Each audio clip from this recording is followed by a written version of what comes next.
Good evening. This is a special edition of Race Matters. I'm your host, Tony Chooks. Today we'll be discussing Juneteenth. This is the celebration of slaves in Galveston, Texas, hearing for the first time that they were declared free. We know that the Israelites experienced 400 years of Egyptian slavery, similar to the 400 years black people experienced in Europe and the Americas. In Genesis chapter 12, God made 5 promises to Abraham. 2 more were added within a few chapters. Abraham was promised fame, fortune, and power, and that the heritage or lineage of Jesus would go through his name. Moses and Joshua were given the land and the nation. Within 40 years of the Exodus, the Israelites entered Canaan. God realized that without land, Israel could never be a nation. Land gives you the opportunity to build wealth, establish your values, and have a place that you call home. Within 300 years, the Israelites had judges. Within 350 years, they had kings, which wasn't really a good thing. And then within 400 years, they became one of the most powerful nations on earth. You see, this plan by God, a biblical plan, it worked. It worked. And so when I look at that, I think we quote a lot of Bible when we talk about slavery. When we talk about black slavery here in the United States, we quote a lot of Bible. And the verse that I hear most often is slaves, obey your masters. Why didn't I hear about this? These guys could read. There were biblical scholars during that time. How come nobody mentioned, wow, God took a people who had been slaves for 400 years, and in 400 years, he made them the most powerful nation on earth? Why didn't we hear about that? You have to ask yourself that question. We call ourselves a Christian nation, and we could have used that biblical model. The most quoted, again, the most quoted verse in the Bible, slaves obey your masters. And that's a truism. I'm not down on that. But again, I'm just sad that we didn't hear anything about this, that no one discussed this plan, because this plan worked, and it could have worked for black people.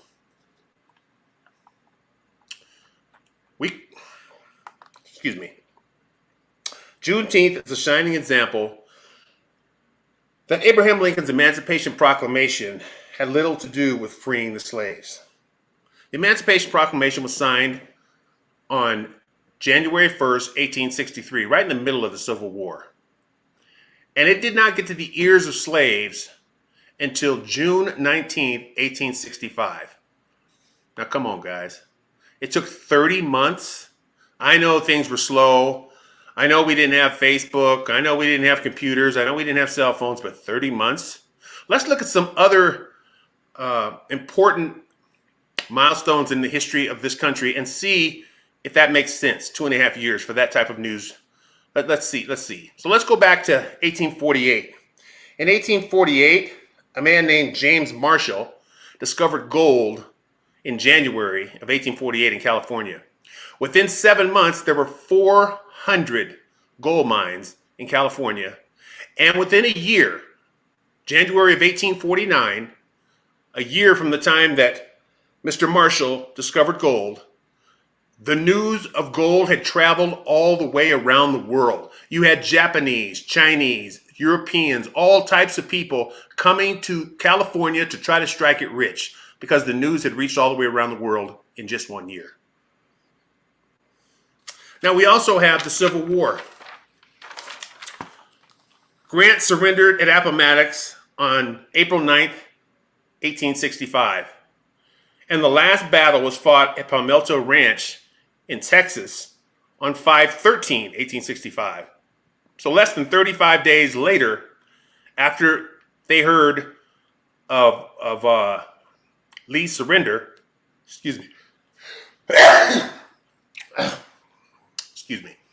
after they heard of Lee's surrender, we get that news circulating, and the war is over.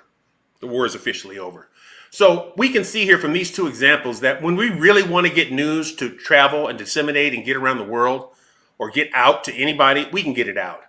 You have to ask yourself, why did it take 2.5 years to get this information out to the slaves? to say that they were free. And even using that word free, I think we have to be careful. What they were free of is they no longer had to work for a plantation owner for free. They had the freedom to leave that plantation. But let's look and see what that freedom gave them, or what it didn't give them. Several months before the issuing of the Emancipation Proclamation, the U.S. gave away hundreds of thousands of acres of land to white settlers. But less than a year later, Abraham's Emancipation Proclamation, the great emancipator, did not give any land to black people. Yes, he freed them of their obligation to work for free, but with no economic emancipation. Now, Abraham Lincoln was a very smart man. He knew black people had no chance of making it without giving them some type of monetary or economic emancipation. Now, he didn't live long enough. We don't know what he would have done. But from what he did do, let's please stop saying that he freed the slaves. Because freedom sounds like, okay, now they're just on a level playing field. Like, okay, everything's great now. Yeah, okay, you were a slave for 200 something years, but now everything's great. Come on, guys. Do you have any idea what slavery did? During that 200 plus years that we were enslaved, almost all of the wealth, the power, the political clout, opportunities, privileges, almost all of those things were given out to white people, and black people missed out. It's like playing a Monopoly game and not being able to play. It's like being in a Monopoly game and someone says, oh, you can't even get on the board. And everybody else plays for like 2 hours and then they let you in. What chance do you have to compete in that game after 2 hours when other people have been playing and they bought up all the property and there's absolutely nothing left? What chance do you have to compete? You have none. That's what black people were put into. And the leadership, people that were leading at that time, they knew that. So I think we have to be careful again using that word freedom. Even William Tecumseh Sherman, a Union colonel, realized that, hey, if black people are going to make it, they're going to need something. And so he came up with Special Field Order 15, which was going to allocate 40 acres and some leftover mules that they had until they ran out to black people to give them a start. Now, I didn't hear any money involved in that. Black people were also asking for $100. They wanted 40 acres of mule and $100. The $100 never came. I mean, that never even got on the table. And of course, neither did the 40 acres and a mule. But at least Sherman realized we've got to give them something. We can't just throw them out there and expect them to be able to just be at the mercy of people. We can't do that. And yet that's what happened, because good old Andrew Johnson made sure that they didn't get any type of economic emancipation. Now, in the southern states, what we had the South, 11 states who seceded from the Union. They left the Union. Okay, and so when they left the Union, that means that their leader was somebody else. They had another person that was leading them. And I believe his name was Jefferson Davis. He was the leader of the South. And that's who the South listened to. So when Abraham Lincoln came along and said, the slaves are free in 1863, the South said, we seceded from the Union. Who are you? You don't have any right to tell me who's free and who's not. I'm not listening to you, because I seceded from the Union. So you don't have any authority over me. So he didn't even have any authority to do what he did. Now, the authority he did have was to free the slaves in the North. I didn't see any freedom of slaves in New York, in Pennsylvania, in Connecticut, in New Jersey, in New Hampshire. He didn't free any of those slaves. Those are the slaves he did have the authority to free, but he didn't. And so again, you have to ask yourself, why? And I'm not going to go through all of that. That's for another time. But I just think it's important that we have to look and see that it doesn't look like Abraham Lincoln really had black people's best interest at heart when he so-called freed them through the Emancipation Proclamation. And it took almost 30 months for the news to get to their ears.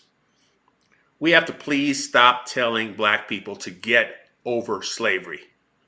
The only people who got over during slavery were plantation owners who received their land back, and some of them even received reparations. Yes, we have given out reparations for slavery, but guess who we gave it to? White plantation owners. Wow. Wow. Let's just add that onto the emotional heap that's been piled up on black people over the years. So you finally got some hope by someone telling you that you're free. You're so happy that you're free that you don't even care that you don't have any place to live or you don't have any place to go. So you're a vagrant and you go around to different cities and you try to make it, and you sign labor contracts, or you steal, or you do whatever you have to do to survive. And this just shows how great the survival skills of black people are. The fact that we were able to survive under those conditions. Wow. That's just, somebody should do a study on that. Somebody should stop and study that and say, wow, these people they're like cockroaches. You just can't kill them. I mean, boy, we are to be commended. My ancestors are to be commended that they were able to make it through that time.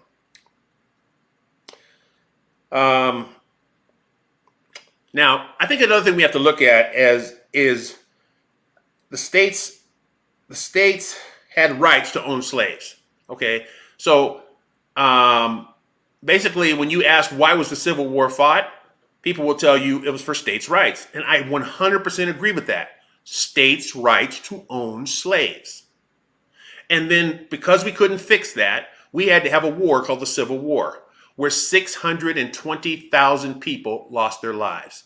And at the time, we only had about 32 million people in this country. So 600,000, and most of those were men. Almost all of those were men. So let's say we had, I don't know, let's say we had 15 million men at the time. 600,000? Whoa, that's 4%. That's 1 out of every 25 men died. 1 out of every 25 men died. Man, that means everybody knew somebody who died in that war. Every single American knew somebody. I mean, was close to somebody, whether it was a direct relative or a friend or a neighbor. Everybody knew somebody who died in the Civil War. And almost 40,000 of those people, of those soldiers, were black. I think we can't forget that. Without land and the ability to become self-sufficient, black people were relegated to vagrants. Since every city had vagrancy laws, blacks had to have labor contracts or they could be thrown in jail. That little addendum in the 13th Amendment that says, unless convicted of a crime, became the rule and not the exception. The almost 100 years of Jim Crow that followed slavery was in no way what we should call freedom. A country as great as ours, subjugating a whole race of people to slavery and giving them nothing after 200 years of service, after over 200 years of service, we give severance pay of 1 to 2 weeks for every year worked in a system where we pay a wage. How much more should we give something to people who work for free? When we talk about Juneteenth, we should talk about what did not happen, what should have happened, and what did happen. Thank you so much for listening. Again, this was a special edition, and next month, right about this time, maybe a little bit before this time, I'll be putting out 5 new videos. The names are Me and the Police, 3 Ways to Make a Living, Crack versus Opioid Epidemic, White Privilege, and Reverse Racism. Thank you so much.